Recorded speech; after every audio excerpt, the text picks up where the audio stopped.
महाराष्ट्रातील लाखो वारकरी दरवर्षी आषाढी एकादशीच्या निमित्ताने आळंदी येथून पंढरपूरकडे पायी निघतात. या पवित्र प्रवासाला वारी असे म्हणतात. वारी ही केवळ पायी चालण्याची यात्रा नसून ती सुद्धा श्रद्धा, भक्ती, क्षमता, सेवा आणि शिस्त यांचे जिवंत विद्यापीठ आहे. वारीमध्ये जात, धर्म, श्रीमंत, गरीब असा कोणताही भेदभाव नसतो. सर्व वारकरी एकमेकांना माऊली म्हणून संबोधतात. यामधून समानतेचा आणि प्रेमाचा संदेश दिला जातो. वारी दरम्यान टाळ, मृदुंग, वीणा यांच्या साथीने अभंग, भजन आणि कीर्तन केले जाते.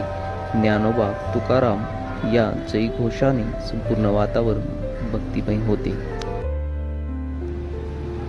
संत ज्ञानेश्वर महाराजांनी लिहिलेली ज्ञानेश्वरी आणि अमृतानुभव हे ग्रंथ आजही समाजाला योग्य मार्ग दाखवतात. त्यांनी भगवद्गीतेचा संदेश सामान्य माणसापर्यंत पोहोचवला. आजच्या आधुनिक युगातही वारी आपल्याला संयम, सहकार्य, नम्रता, पर्यावरण संवर्धन आणि समाजसेवा यांचे महत्त्व शिकवते. चला आपणही संत ज्ञानेश्वर माऊलींच्या विचारांचे आचरण करून प्रेम, समता आणि मानवतेचा संदेश समाजाला पोहोचवू.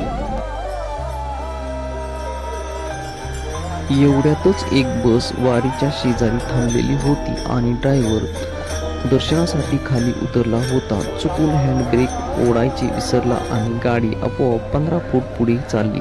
लगेच एका व्यक्तीने दगड टायराखाली टाकला व गाडी थांबवली व मोठा अनर्थ टळला.